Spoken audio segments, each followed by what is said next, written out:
weird. Hello everyone, welcome back to the channel and another episode where we'll be focusing on my Ferrari 355. Now, in the previous episode, I took it for a drive and that was my first proper drive and we encountered numerous problems.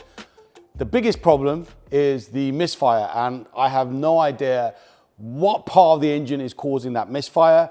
Car's not been serviced in a while, so today the 355 is embarking on a journey and it'll be going on a transporter to Exotic and Supercar in Southampton, where they have trained technicians who are Ferrari and Lamborghini specialists.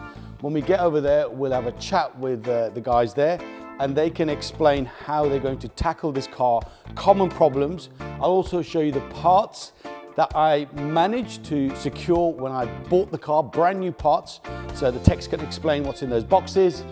I wish I could drive this car down to Southampton because it'd be a lovely drive, but I think I could potentially cause problems or could even damage the engine. Pull this car out, let's get it loaded on the transporter and let's get over to Southampton.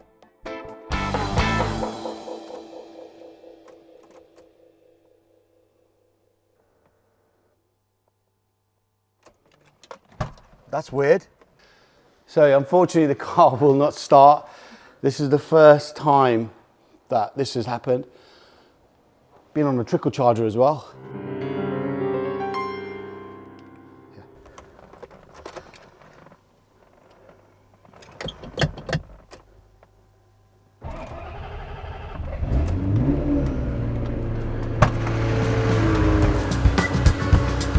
I wasn't expecting that. Car had been on a trickle charger, should have fired up straight away. It didn't. It's probably just a low battery. The batteries on the 355, if you don't know, they are on the inside of the driver's side, right-hand side front wing. So it means you have to jack the car off, take the wheel off, take the inner arch liner out, and that's where the battery is. So we'll get that done as well.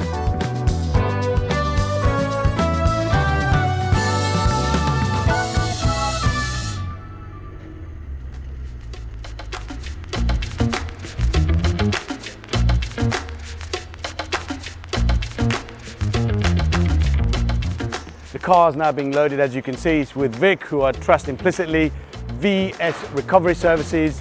Now, the whole point of documenting this is to be transparent. Owning a 355, for a lot of you, you get major concerns and worries about costs, and I totally get it. You know, the cam belt service, that's a bit of a nervy conversation, and it can be an expensive conversation.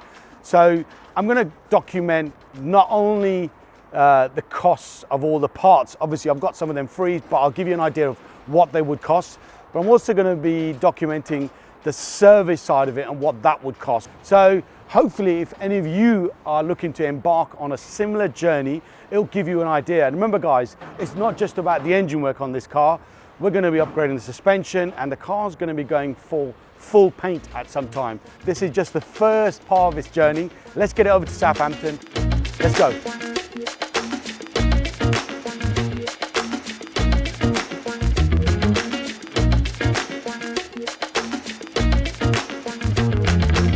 Okay, we've loaded everything that I got as part of the deal when I bought the 355 into the RS4.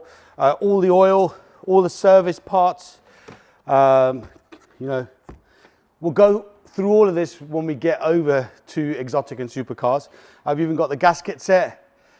And one thing I forgot, there's a brand new battery that came as part of the deal. So I've even put the battery inside the car. That's saving some money. And we'll talk a little bit more with the techs over there.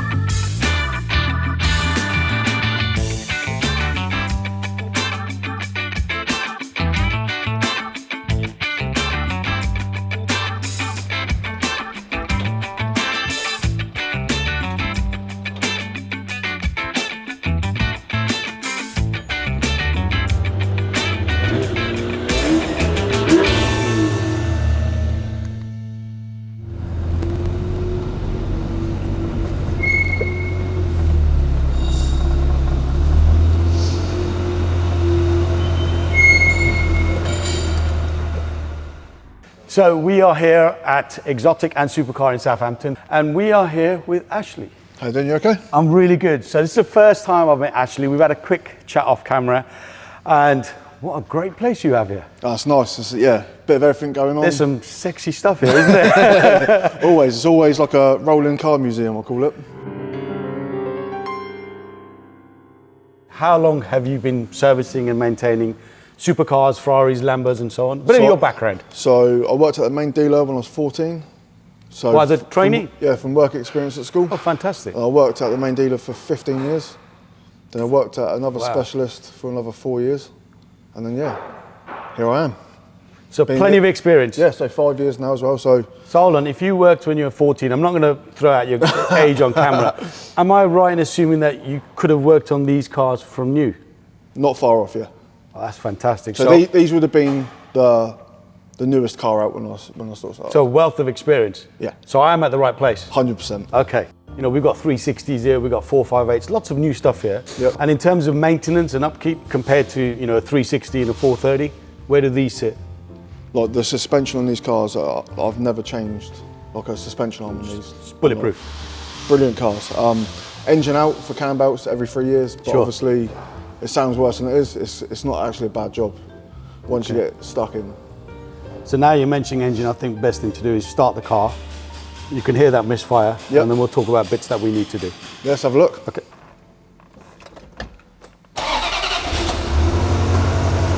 First and foremost, there's a misfire. Yep, 9 times out of 10, it's always the spark plugs.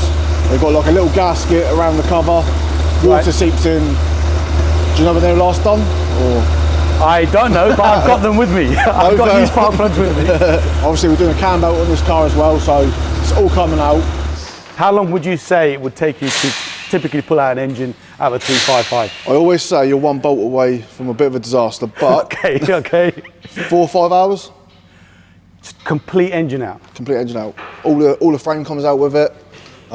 It's actually thought about. They've actually thought about how to do it. It's actually a nice job.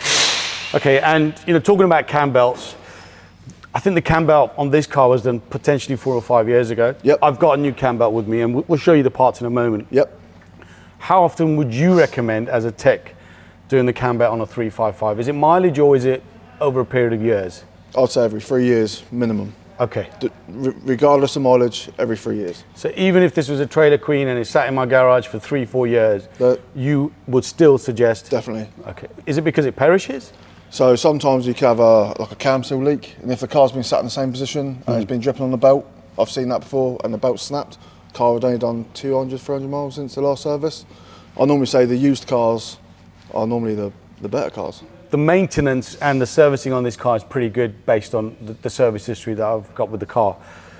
So while the engine is out, then what else are you going to attack? What other parts should we consider replacing and upgrading? Normally the bearings do every 2 cam belts on these, so 6 years. Okay. So if you're not sure, we normally change them.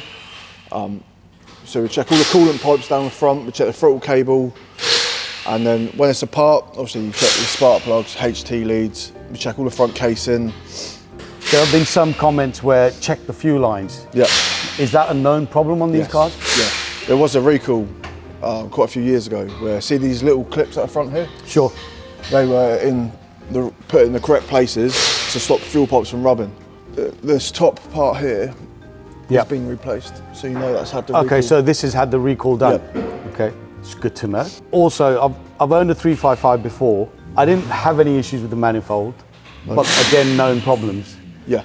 I don't think there's an issue with this manifold, but obviously I want a bit more noise. You know, the 355 is all about that V8 soundtrack. Oh, there's not a better sound. So Ashley and myself, we've had a discussion. Ashley's going to order order tubey manifolds. Yep. And I've got a Capristo back box coming. So this car, when completed, should sound absolute nuts. It's going to sound like a 60s, 70s Formula 1 car.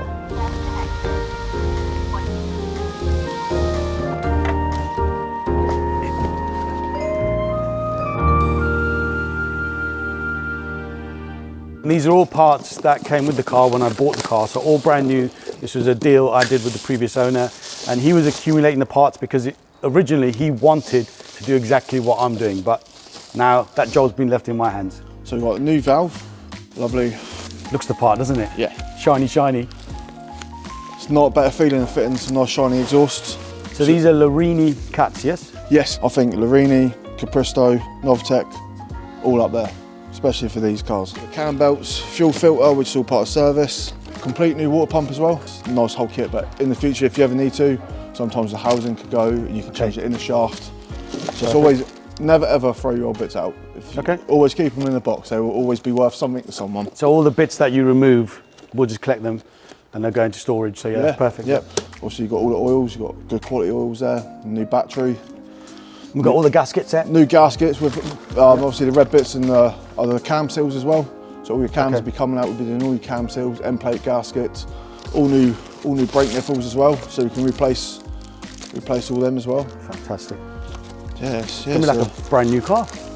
you're not far off having one here. With these 355s and some of the earlier cars like the 348s, when the engine is out, it's not always a straightforward service because there's some stuff while you're there you would recommend. Some of these classic cars, when the engine is out, the bill does rise because they can only be done when the engine's out. Yeah, so this is one of the last cars, obviously, you've got to take an engine out. So with the servicing, like now, if you might notice engine out, manifold crack, there's no better time to do it than sort of then. With the 360s, obviously, you've got to take one chair out, cam belts are a lot easier. So you don't find as much. Put the carpet forward. Yeah, you don't find as much with those. Some of it's more prevention than it needs it. But the last thing you want to do is, like, you've got new coolant pipes there.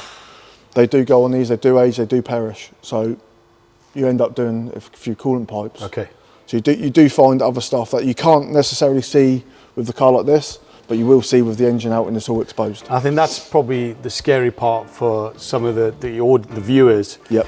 That they want to jump into a 355 or 348, but it's the scary bits they hear online that the bills can, for argument's sake, a cam belt service could be around £2,000. Just throw it out there roughly. Yep. But there are some stories online where you've gone for a cam belt service and you're £7,000 in because this. Preventative, whilst you're there, you might as well get it done. Yep. I don't think you hear as many of those stories on some of the newer cars because they tend to be quite straightforward. Yep. Nick, the owner, is over here. Great place. Thanks. Now, before we have a little look around, what made you buy this business? The main reason mainly is because I've got so many of my own cars that are always broken. And it's just one of those things that I spend so much money on. Is that because you break them or they just break themselves over time? Over time, generally because of not using them enough. Okay. These two up here are mine. And I didn't use them enough, really. I've had them both for like 10 years. And what's wrong with that? The heads started leaking first, and then oil, air and water all started mixing. So I had water and oil coming out the exhausts and everything was just a mess, so it needed to come out. For those of you that don't follow Nick, his Instagram handle is now on the screen. And if you think I'm a bit of a nutter when it comes to cars, this guy's on another level. And from what I understand, you have everything from 60s onwards, is that correct? Yeah, I think 1963 is the earliest car I've got, yeah. And how many cars in your collection, would you say? Over 70 now, yeah. That's a lot of cars. Yeah, too many really, but it's an addiction. Yeah.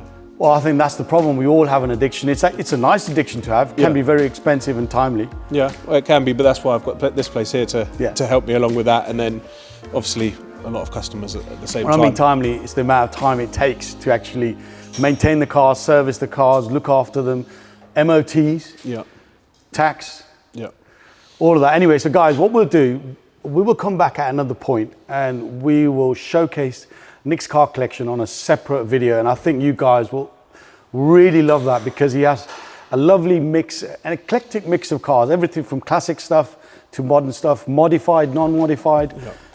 A lot of it for the purists and some maybe not for the purists, like the E30 M3. Exactly. Which I do love. So guys, this is the third episode that I'm dropped with the 355. If you've not seen some of the previous episodes because you've just joined the channel, in the description below and at the end of this episode, there'll be links to those. Make sure you give them a watch. The next episode, when we come back, We'll be talking about exhaust, the engine will be out, we'll get Ashley back on camera and he can talk about what he's found. Hopefully nothing too scary and nothing too costly. And we'll also, if the weather's right, we'll make sure Nick is free and we'll go over to his place and do a garage tour. You know what you need to do now, you need to smash the like button, make sure you're a subscriber to the channel because obviously there's a lot more content coming your way. Appreciate the love you've been giving this channel and I will see you on the next one. Thanks for watching.